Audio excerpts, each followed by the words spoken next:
everyone to Rules Explained. In this episode, we're going over Metamorphosis Alpha by James Ward. I am John Merritt. I'm Rob Nothing. Let's get flying. Metamorphosis Alpha. This is version 2, isn't it?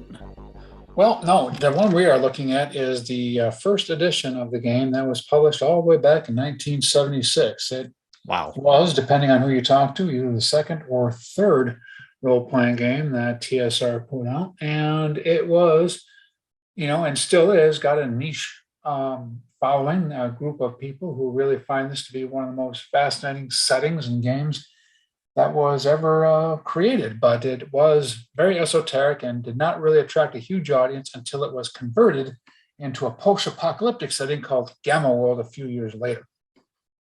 Okay, yeah, because I saw that it came out in 76, and I believe they just did Boot Hill in 75, didn't they? Or was that 74? Yep. No, it was about 75, because 74 would be the first Dungeons and Dragons sets, the OD&D Right. or Zero. Yeah. And then, of course, we have Boot Hill, which we did an episode on, and Metamorphosis Alpha. So they went from fantasy to Western to science fiction.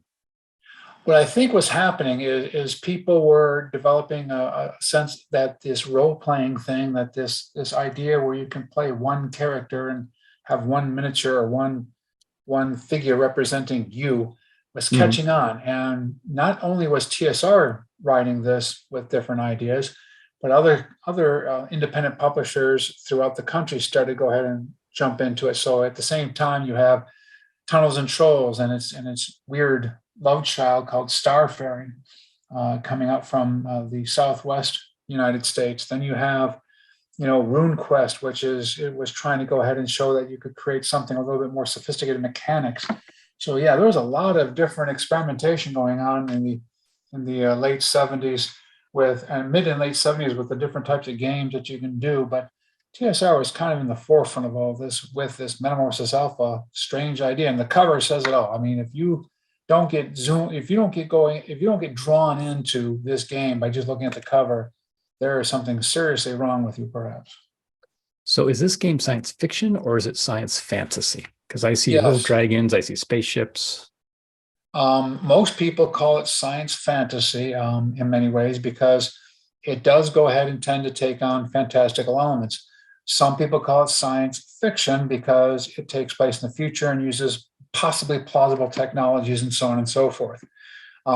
They marketed it, as you can see there on the near the bottom of the front page there, the cover page. They marketed it as science fiction. They call it the first science fiction game, and they go ahead and continue to group it as a science fiction game in most of the categories when you look on categories for role-playing games. So I see it in the foreword. I see Gary Gygax, I see Brian Bloom. So they're basically telling you that this is going to be a new concept for TSR. And I see James M. Ward. Yep. On the top. Did all three of them make it, or does one guy just make it? Gary Gygax and Brian Bloom were essentially in charge of the company, for lack of a better phrase. And Brian Bloom was the guy who helped to create Boot Hill. So they were the ones who were in charge of the company. They were just, giving it its direction. So anytime you have a game, no matter who makes it, you're going to see Gary Gygax create some sort of forward to it. And Brian Bloom put his 2 cents. Okay. So James Ward is the author of this, although, as we will see, he copied and borrowed many concepts from Dungeons and Dragons in order to go ahead and do this.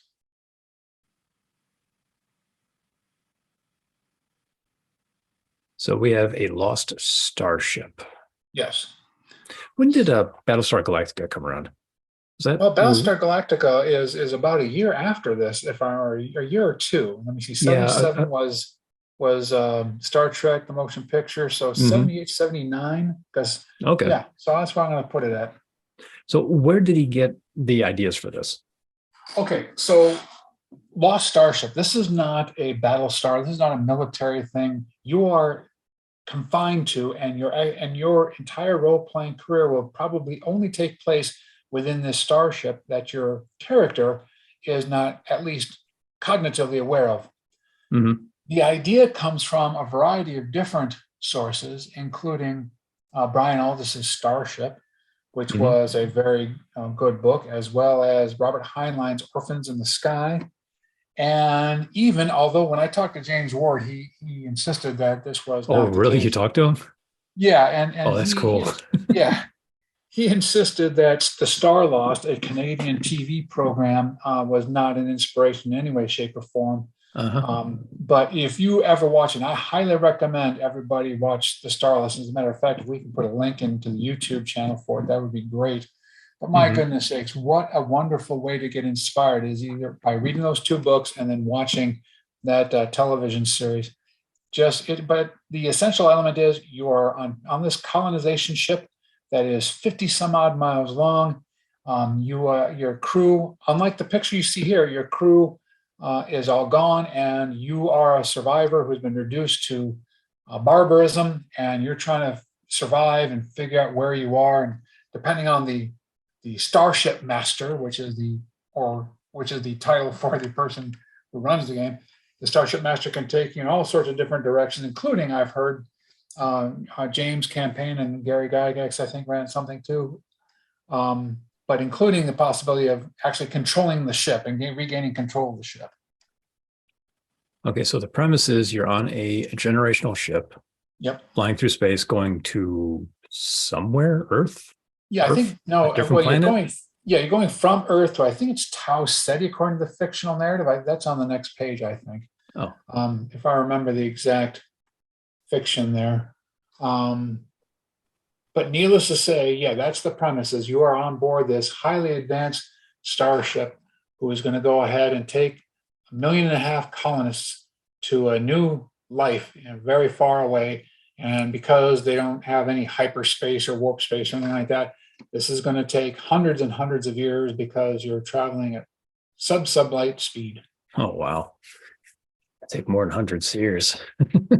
Yes, which is this is why it does smack of science fiction, because that's what really will have to happen. I mean, Oh, yeah. unless somehow our current model of physics is completely wrong, um, we will not be able to travel faster than light. So a Oh, yeah. multi-generation colony ship is the only way we're going to get anywhere. Now, it's not going to probably look like the Warden, but it will be something of that nature. This cracked me up when I kind of glanced through this. It says the game, adults 12 years and up. Number Yep. of participants, 2 to 24. 24. Yeah. Now, this Oh was my not meant to be. God. Yeah, a little explanation is probably warranted here. I think back in the days of role playing, as I remember them, and as I recall talking to various people, you would have different groups playing your campaign, because people who could actually referee the games are few and far behind. Few and far, because I was the only person in probably my town, as far as I knew, who was going ahead and running games. Uh-huh. So you would have multiple groups of 4, 5, 6 people. So that's why I think it says that. The idea here is that you will possibly have multiple players, some of them having competing goals, some of them having cooperative goals, different levels of the ship, and maybe meeting up at some point where you have some major, interaction of some sort, probably combat. But Interesting way. So you would have multiple groups playing at the same time.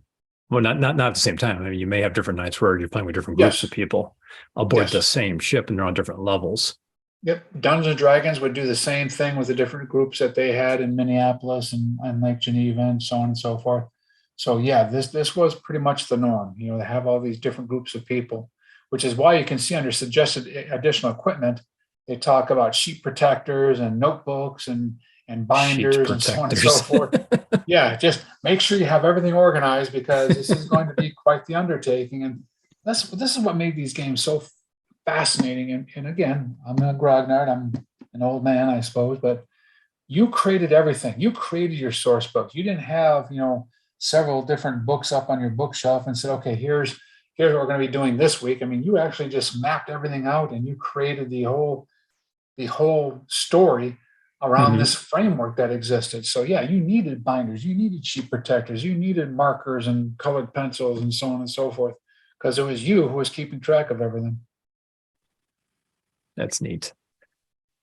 So most games I've seen, most role-playing games, it gives a bit of the background, a bit about the game, and then it dives into character creation. Not this one. This dives into the Starship. Yep. Is the main character the Starship? Yeah, I mean, you can almost go ahead and call the Starship the main character, because everything about your life is going to be determined by what the Starship does or doesn't do. Just to go ahead and give another background, I mean, the Starship does suffer disaster before it reaches its destination, and the crew is wiped out, as I mentioned earlier, and everybody's, goes back to barbarism, forgetting that they're even on a starship. Technology is alien to them. They have no idea how to work the modern technology. But the Wow. Starship somehow slugs through and continues to go ahead and operate. And the artificial intelligent computer systems and androids and robots are all trying, well, most of them are trying to go ahead and keep the ship from falling apart. Some of them have gone rogue. So what you need to do is you need to define the most important character, and that is the Starship. What was it? Where is it? What's on board of it? And this is fascinating. I mean, the detail and the information here is outstanding. So you have different levels to the ship. I mean, the ship is 50 miles long, 25 miles wide, 8.5 miles tall. Yep. And, level 1 is, 31 by 13 by a fourth mile. Yeah. It's a pretty big hex sheet. Yeah, it depends on the size of graph paper you want to use or hexagonal paper, because they do have sample level plans available towards the end of the book. So you probably don't want to go with anything, smaller than 6 miles per square. Although I did, at one time, I got these rather large drafting style graph paper sheets, and I did try to do a 1 mile per square mapping. And Oh my gosh. I got through like one level and it never went any further than that. Wow. Yeah. Like whole medieval kingdoms and, with castles up there, and it'd be interesting. Well, yeah. The whole situation, you can transport, you can transpose a variety of different tropes into this game and just spice it up with science fiction technology. Instead of, wizards and castles, you have androids in security posts, or like a lost world type thing where they find dinosaurs. Yes, and they think they've gone back in time.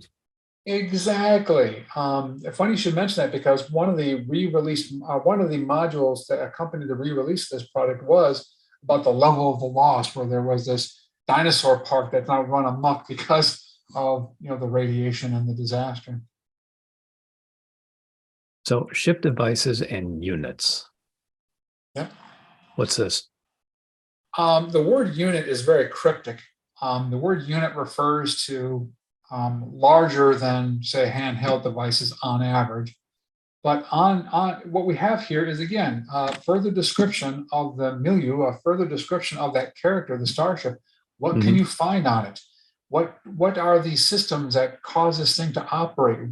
How did the engineers back in the day design this beast of a starship?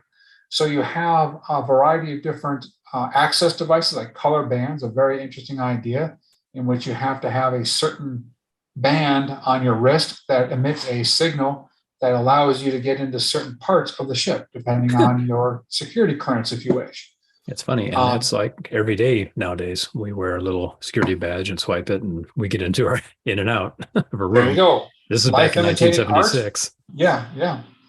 And then we got hall monitors, we got engineering walkways, and various ways to go ahead and get you to go ahead and get from one place to another. Then they talk about the hand units, which are the devices like tricorders, if you wish. Then they have the tracer units, which are larger devices. I've always imagined them as being like, Jeeps, if you wish, that usually operate with anti-grav technology, and you can use those tracer units to track down and capture either animals or flora, fauna, whatever the case may be. Then you got a selection of tools that are available, and other items that would make it useful for you to go ahead and survive on a colony, or as a player trying to go ahead and survive this new environment of the twisted starship. That's cool. And then you go into robots, which is on the next page there. sorry, I'm a little ahead of you at this point, beg your pardon. I'm on But yeah, the then you go into Starship equipment right now. yep. Then you go into the robots, which give you all sorts of details on how the robots operate. But funny enough, nothing really on how you can go ahead and combat them or integrate them into a scenario. That Uh-huh. was something you would have to do as a referee. You'd have to say, what would be their armor class, what would be their hit points, and so on and so forth, if you were to fight them. Well, I mean, we haven't even gotten into statistics yet, or No, the no. mechanics of the game. We're still talking about the ship. Yeah, and what I found so fascinating about it was, you could create all these devices and add on to them because think about it. I mean, they had to create a situation on board the Starship in which people could live out their lives, for hundreds of years. So I wrote a little article on additional equipment that was more mundane than these engineering and security equipment that was published for Metamorphosis Alpha a few years ago.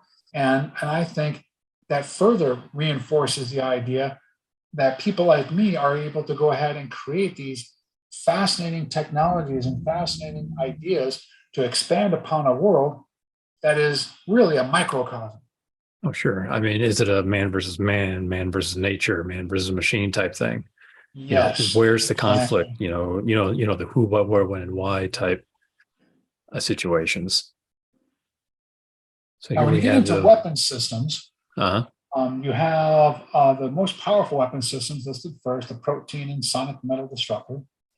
And here's where things get a little bit wonky. Um, we get some rules here about how the weapons work, but we still have no idea about how the game works. So if you were reading this from cover to cover, you're like, wait a minute, what does this mean? I have to roll 3 6-sided dice to go ahead and score that hit at that range against that armor. What are these armor? So there's not really a lot of explanation about how this actually works in combat or in the game system. But the statistics are here, and they're not. And here's a complaint on my part. They're not personally consistent. I'm sorry, they're not internally consistent with how the actual game mechanics are presented later. So there's a lot of disconnect, in my opinion, between what you see here and what you'll see later on. I think it's neat that they have meters, centimeters, because this is a game made in America, which at the Mhm. time, we're still on the imperial system. Yep. And there was a big movement in the 70s to move to the metric system, which I'm a little bit of an optimist. It partially succeeded. It succeeded a little bit, but for the most part, it was rejected. Where he's bouncing between, meters and inches and feet. So I find that to be interesting. Yes. So here we have the earth animals. We still have the paralysis rod, the darts. So, okay, so we still have weapons, Yep. or at least some idea of weapons that they have on the ship, or that you Mhm. might be using, where you say, Yes. like, you may end up creating your own. Perhaps they discovered gunpowder, or black powder, and they made their own rudimentary ball and, muskets, type things. Or in theory, you could go ahead and have a Starship Master that would suggest that maybe this tribe managed to go ahead and get a hold of or perhaps occupy a manufacturing center, Mm. and they learned how to go ahead and get gunpowder produced by the manufacturing center because most of the factories were automated. So if you could figure out how to go ahead and ask, you could get anything in theory. The earth animals of the ship is an interesting list. And again, it doesn't really exactly explain why, but those are the animals that you're eventually going to mutate and turn into all sorts of horrors. So yes, you can have a mutated duck or a mutated porcupine or butterflies that have radiation or so forth. Yeah, it's quite interesting. But again, it doesn't explain what exactly this is for, but it comes up later. And here's another minor criticism of the game. So if anybody who is a lover of Metamorphosis Alpha has offense to this, please don't take it personally. And Jim Ward, again, you're a wonderful human being. I love everything you did. But I think one of the things that could have been very useful in this game is not just a chart showing you the animals, but also what their statistics would be baseline. So when you get their mutations, you can go ahead and figure out what they would end up as. So this being the first edition, I mean, it came out with many, many other editions. Sort of, but go ahead. Well, they came out with the second edition in 94, almost 20 years, 18 years later. That was Metamorphosis Alpha to Omega, which was set in a different game system altogether. Oh, was it really? Yeah, in a different Starship altogether. Wow. The Starship was very different in its construction and its purpose and its mission. And it was, like you said, a second edition of the setting, but not of the game itself. So the mechanics were different. Yeah, they're very different, using a completely different game system.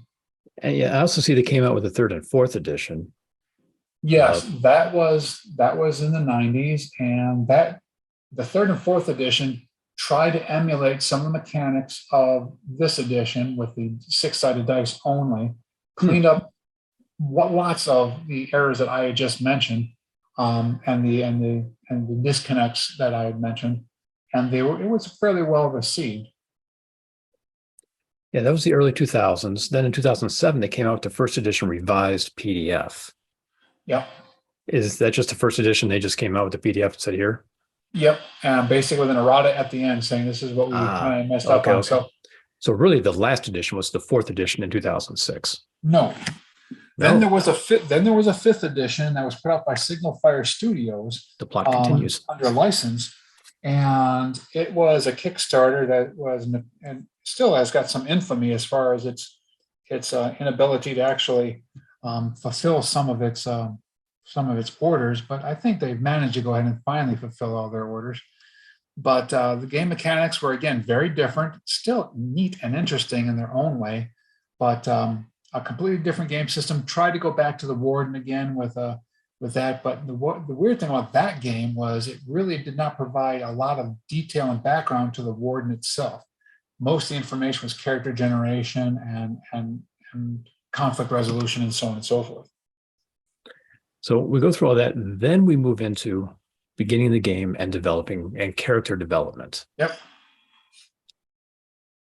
So we first talked about the ship, we talked about the setting, we talked about the environment. Now we finally move into character creation. How do you create a character? So we get 3d6, like just about every other game at this particular time period. And here we go. You're immediately faced with, oh, this is a different game because there's a new attribute, a new ability called radiation resistance. So that's I have a good feeling about this. Yeah, that's not good. And if you take a look at these charts, the chances of you surviving radiation or poison are very, very slim. This was a game that was notorious for killing characters very quickly. Okay, so what does that chart mean? So let's say I have an average of 12. Okay. Okay, so then the radiation intensity, I have a bunch of numbers. So if you get to level 11, radiation intensity 11, you'll take 1 die of damage every for that melee turn. If you continue to stay in there, your radiation resistance decreases as your body cannot handle anymore. So you take 2 dice, 3 dice, 4 dice, 5 dice, 6 dice, 7 dice, 8 dice. You're probably not going to be surviving at that point, but just to drive the point home, D means death, instant death. With the okay. And then we have our mental resistance.